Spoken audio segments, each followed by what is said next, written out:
ஓம் சாந்தி. Murali date 8/4/2026. காலை முரளி பாப்தாதா மதுபன். இனிமையான குழந்தைகளே, நீங்கள் தேக அபிமானத்தின் கதவை மூடினால் மாயாவின் புயல் வருவது நிற்கும். கேள்வி: எந்த குழந்தைகளுக்கு பரந்த புத்தி இருக்குமோ அவர்களின் அடையாளங்கள் என்ன? பதில்: அவர்களுக்கு நாள் முழுவதும் சேவையின் எண்ணங்கள் ஓடிக்கொண்டே இருக்கும். அவர்களால் சேவை செய்யாமல் இருக்க முடியாது. முழு உலகையும் சுற்றி வளைத்து எப்படி அனைவரையும் அழுக்கிலிருந்து தூய்மையாக்குவது என்பது அவர்கள் புத்தியில் இருக்கும். அவர்கள் உலகை துக்கதாமத்திலிருந்து சுகதாமமாக மாற்றும் சேவை செய்து கொண்டே இருப்பார்கள். அவர்கள் பலரை தனக்கு சமமாக மாற்றிக்கொண்டே இருப்பார்கள். ஓம் சாந்தி. குழந்தைகளே, தன்னை ஆத்மா என உணர்ந்து தந்தை என்னை நினைவு செய்தால் உங்கள் துன்பங்கள் எல்லாம் சதா காலத்திற்கும் விலகிவிடுமென ஆன்மீக தந்தை இனிமையிலும் இனிய குழந்தைகளுக்கு அமர்ந்து புரிய வைக்கின்றார். தன்னை ஆத்மா என உணர்ந்து அனைவரையும் சகோதரன் சகோதரன் என்ற பார்வையில் பார்த்தால் தேகத்தின் பார்வை, உணர்வு எல்லாம் மாறிவிடும். தந்தையும் அசரீரி, ஆத்மாக்கள் நீங்களும் அசரீரி. தந்தை ஆத்மாக்களையே பார்க்கின்றார். அனைவரும் அழியாத சிம்மாசனத்தில் அமர்ந்திருக்கும் ஆத்மாக்கள். நீங்களும் ஆத்மாக்கள் சகோதரர்கள் என்ற பார்வையில் பாருங்கள். இதில் பெரிய முயற்சி இருக்கிறது. தேக உணர்வுக்கு வரும்போதே மாயாவின் புயல் வருகிறது. இந்த தேக அபிமானத்தின் கதவை மூடுங்கள். அப்போது மாயாவின் புயல் வருவது நின்றுவிடும்.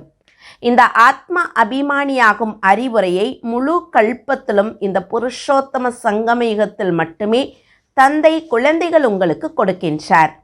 இப்போது நாம் நரகத்தின் கரையை விட்டுவிட்டு முன்னால் சென்று கொண்டிருக்கின்றோம் என்பது இனிமையிலும் இனிய கண்டெடுக்கப்பட்ட குழந்தைகள் ஆகிய உங்களுக்கு தெரியும். இப்போது நாம் நரகத்தின் கரையை விட்டுவிட்டு முன்னால் சென்று கொண்டிருக்கின்றோம் என்பது இனிமையிலும் இனிய கண்டெடுக்கப்பட்ட குழந்தைகள் உங்களுக்கு தெரியும். இடையில் இந்த புருஷோத்தம சங்கம யுகம் முற்றிலும் வேறாக இருக்கிறது. இடையில் உள்ள நீரில் உங்கள் படகு இருக்கிறது. நீங்கள் சத்தியுகத்திலும் இல்லை, கலியுகத்திலும் இல்லை. நீங்கள் புருஷோத்தம சங்கமயுகத்தில் சர்வ உத்தம பிராமணர்கள். பிராமணர்களுக்கே சங்கமயுகம் இருக்கிறது. பிராமணர்கள் குடுமி. இது பிராமணர்களின் மிக சிறிய யுகம். இது ஒரு ஜென்ம யுகம். இது உங்கள் மகிழ்ச்சியான யுகம். மகிழ்ச்சி எந்த விஷயத்தில்? பகவான் நமக்கு கற்பிக்கின்றார்.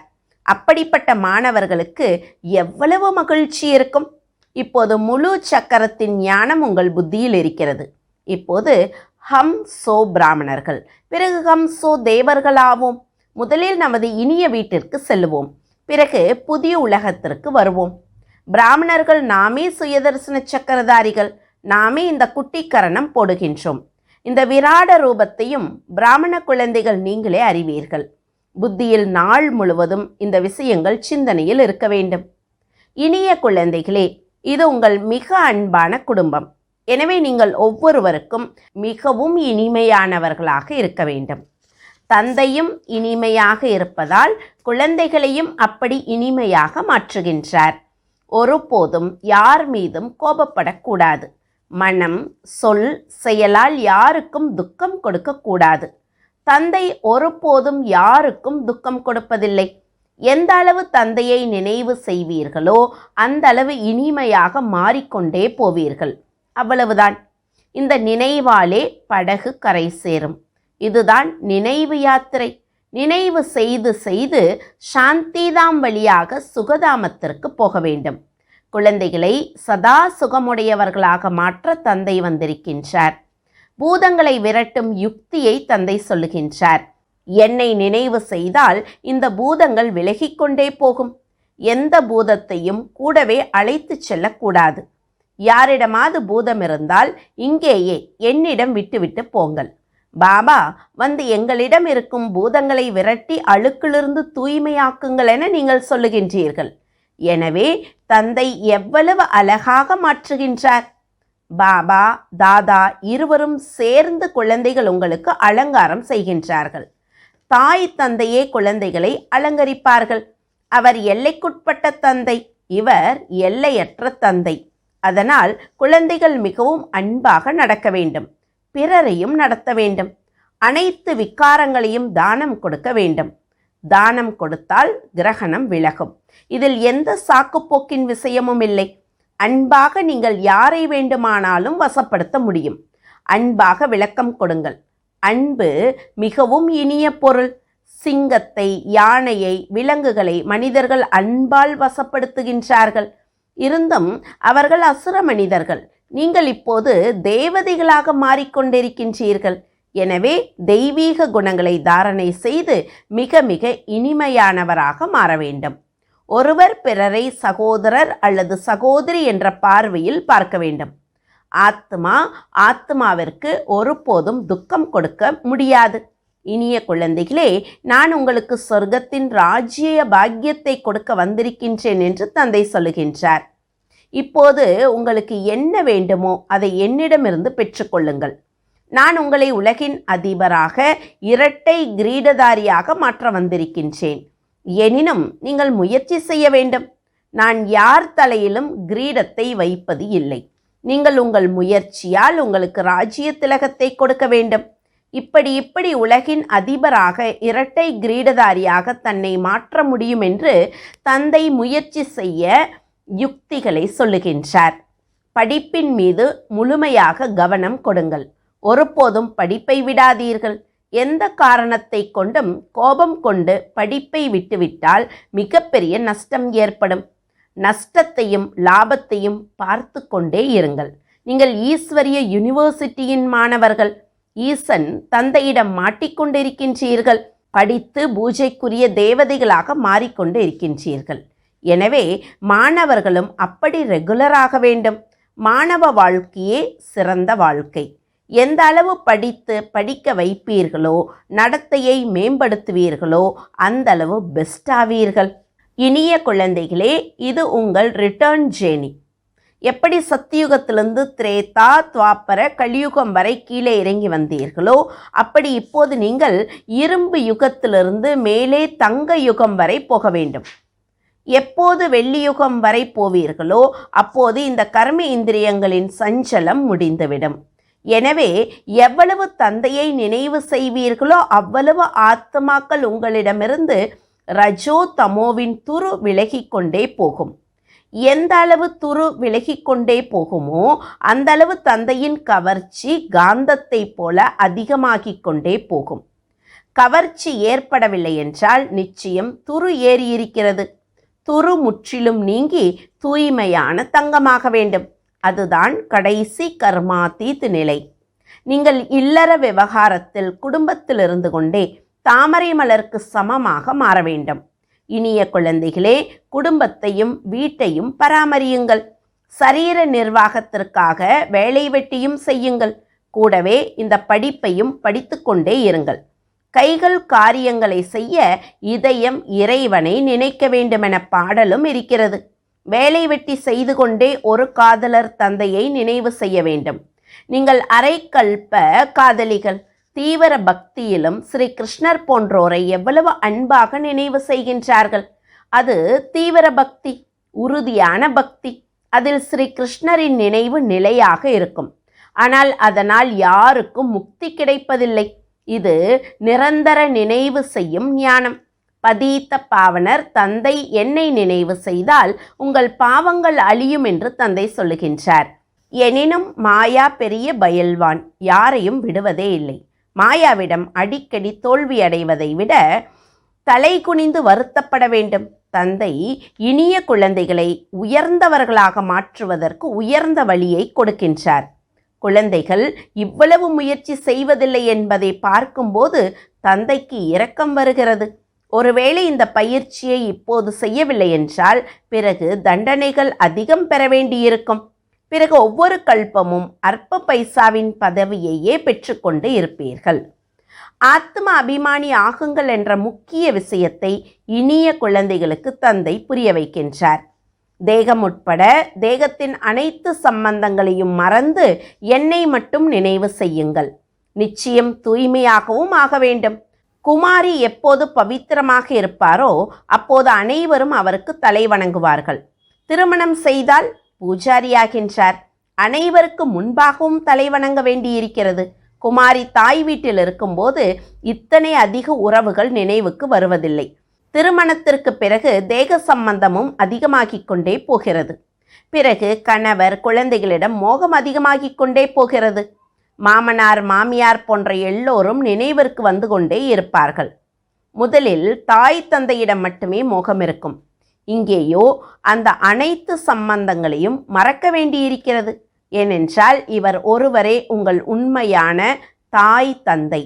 இது ஈஸ்வரிய சம்பந்தம். அம்மாவும் நீயே அப்பாவும் நீயே என பாடவும் செய்கின்றார்கள்.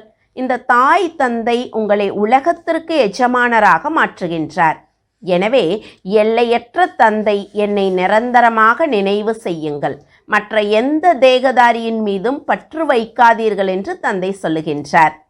பெண்ணிற்கு கலியுக கணவனின் நினைவு எவ்வளவு இருக்கிறது? அவர் சாக்கடையில் தள்ளிவிடுகின்றார்.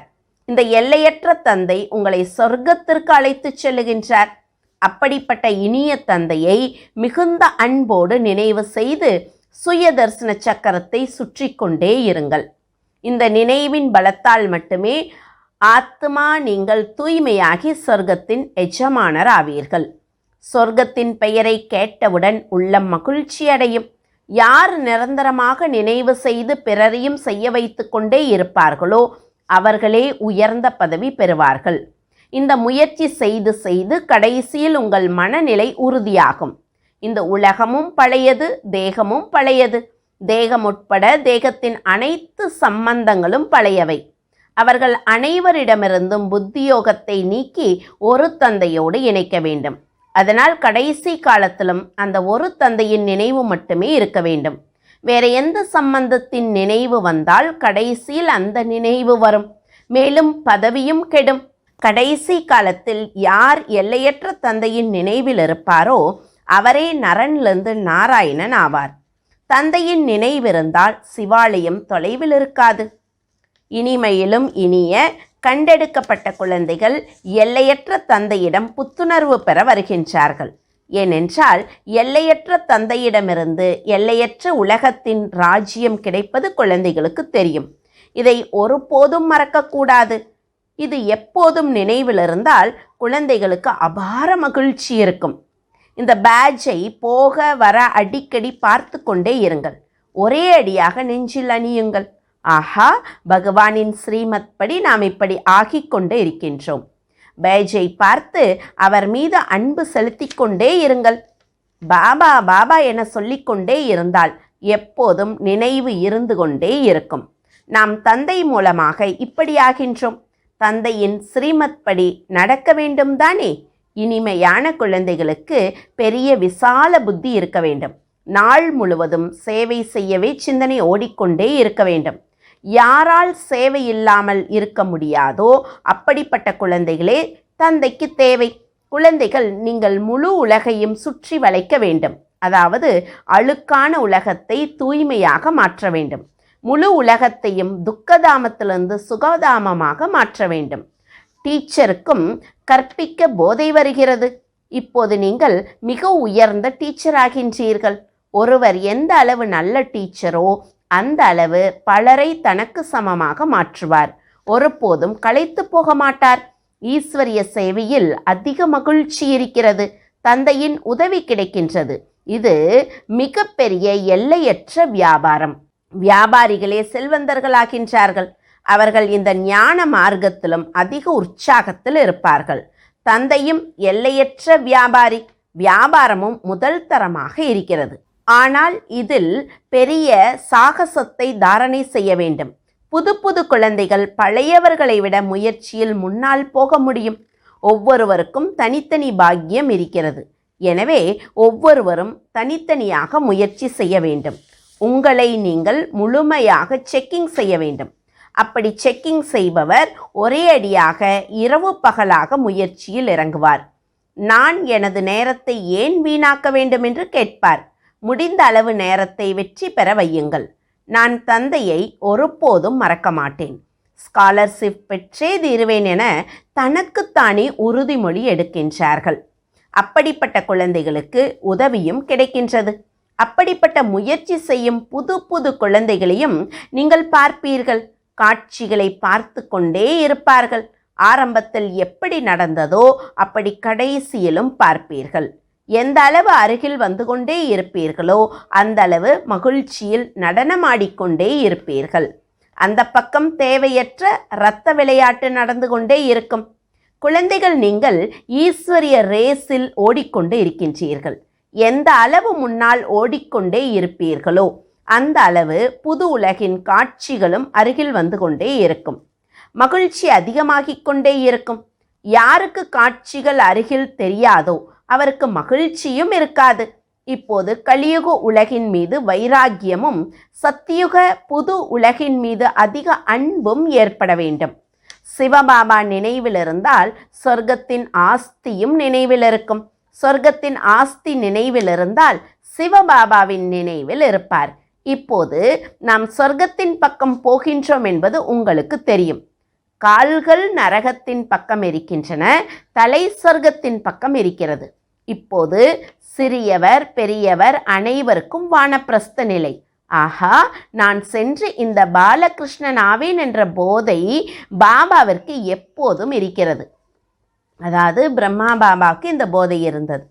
அவருக்கு முன்கூட்டியே பரிசுகளையும் அனுப்பி வைக்கின்றார்கள்.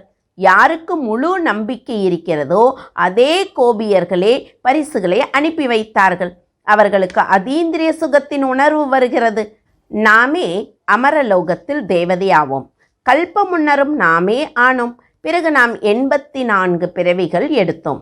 இந்த குட்டிக்கரண நினைவில் இருந்தாலும் ஆஹா சௌபாகியம். எப்போதும் அளவற்ற மகிழ்ச்சியில் இருங்கள். மிகப்பெரிய லாட்டரி கிடைக்கின்றது.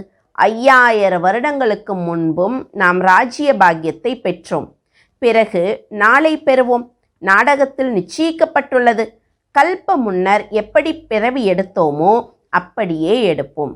அவர்களே நமது தாய் தந்தையாக இருப்பார்கள். யார் கிருஷ்ணரின் தந்தையாக இருந்தாரோ அவரே மீண்டும் ஆவார். இப்படியெல்லாம் யார் நாள் முழுவதும் சிந்தனை செய்து கொண்டே இருப்பார்களோ அவர்கள் மிகவும் குதூகலமாக இருப்பார்கள். ஞான சிந்தனை செய்யவில்லை என்றால் அவர்கள் நோயாளிகள். பசு புல்லை தின்றால் நாள் முழுவதும் அசை போட்டு கொண்டே இருக்கும். வாய் அசைந்து கொண்டே இருக்கும். வாய் வேலை செய்யவில்லை என்றால் வியாதி என புரிந்து கொள்ளலாம். இங்கும் அப்படித்தான். எல்லையற்ற பாபா தாதா இருவருக்கும் இனிமையிலும் இனிய குழந்தைகளிடம் அதிக அன்பு இருக்கிறது. எவ்வளவு அன்போடு கற்பிக்கின்றார்கள். கருப்பிலிருந்து வெண்மையாக்குகின்றார்கள். அதனால் குழந்தைகளுக்கு மகிழ்ச்சியின் அளவு அதிகமாக வேண்டும். நினைவு யாத்திரையால் அது அதிகமாகும். தந்தை ஒவ்வொரு கல்பமும் மிகுந்த அன்போடு லவ்லி சர்வீஸ் செய்கின்றார். 5 தத்துவங்கள் உட்பட அனைத்தையும் தூய்மையாக மாற்றுகின்றார். எவ்வளவு பெரிய எல்லையற்ற சேவை!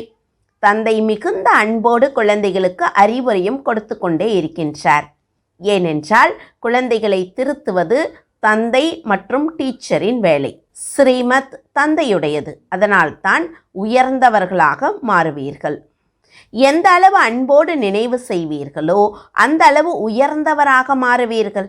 நான் ஸ்ரீமத் படி நடக்கின்றேனா அல்லது என் மனவழியில் நடக்கின்றேனா என்பதையும் சார்ட்டில் எழுத வேண்டும். ஸ்ரீமத் படி நடந்தால் மட்டுமே நீங்கள் அக்யூரேட் ஆக முடியும். நல்லது. இனிமையிலும் இனிமையான காணாமல் போய் கண்டெடுக்கப்பட்ட செல்ல குழந்தைகளுக்கு தாய் தந்தை பாப்தாதாவின் அன்பு நினைவுகள் மற்றும் காலை வணக்கம். ஆன்மீக குழந்தைகளுக்கு ஆன்மீக தந்தையின் நமஸ்காரம். ஆன்மீக தந்தைக்கு ஆன்மீக குழந்தைகளின் அன்பு நினைவுகளும் நமஸ்காரமும். தாரணைக்கான முக்கிய சாரம். முதல் பாயிண்ட், நான் எனது நேரத்தை வீணாக்க மாட்டேன். சங்கமேகத்தின் ஒவ்வொரு கணத்தையும் வெற்றியாக்குவேன்.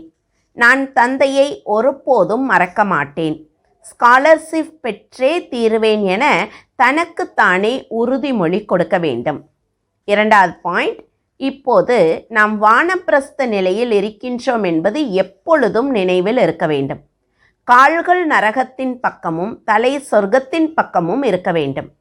குட்டிக்கரணத்தை நினைவில் வைத்து அளவற்ற மகிழ்ச்சியில் இருக்க வேண்டும்.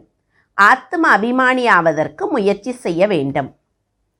வரதானம், தனது மிக உயர்ந்த நிலையின் போதையால் அநேக ஆத்மாக்களுக்கு நன்மை செய்யும் அத்தாரிட்டி ஸ்வரூபம் ஆகுக. நாம் அல்மைட்டி அத்தாரிட்டியின் குழந்தைகள். இது மிக உயர்ந்த நிலை. இந்த நிலையின் போதையில் இருங்கள். அப்போது மாயாவின் அடிமைத்தனம் முடிந்துவிடும். இந்த அத்தாரிட்டியின் சொரூபம் ஆவதால் எந்த ஆத்மாவிற்கும் நன்மை செய்ய முடியும். யார் சதா இந்த போதையில் இருப்பாரோ அவர் சதா காலத்திற்கும் ராஜ்ய பாக்கியத்தை பெறுவார். இந்த அத்தாரிட்டியை சதா நிலையாக வைத்திருங்கள். அப்போது உலகம் உங்கள் முன்னால் தலை வணங்கும். நீங்கள் யாருக்கு முன்பும் தலை வணங்க முடியாது. ஸ்லோகன், செய்ய வைக்கும் தந்தையின் நினைவால் நான் என்பதை முடியுங்கள். அவ்யக்த சைகை, மகான் ஆவதற்கு இனிமை மற்றும் பணிவின் குணங்களை தாரணை செய்யுங்கள். இனிமையின் மூலமாக தந்தையின் நெருக்கத்தை காட்சி கொடுங்கள். உங்கள் எண்ணத்திலும் இனிமை, சொல்லிலும் இனிமை, செயலிலும் இனிமை. இதுவே தந்தையின் நெருக்கம். அதனால் தந்தையும் தினம்தோறும் இனிமையிலும் இனிமையான குழந்தைகளே என்று சொல்லுகின்றார். இனிமையிலும் இனிய பாபா என்று குழந்தைகளும் பதிலளிக்கின்றீர்கள். இது தினசரி இனிய சொல் இனிமையாக மாற்றுகின்றது. ஓம் சாந்தி.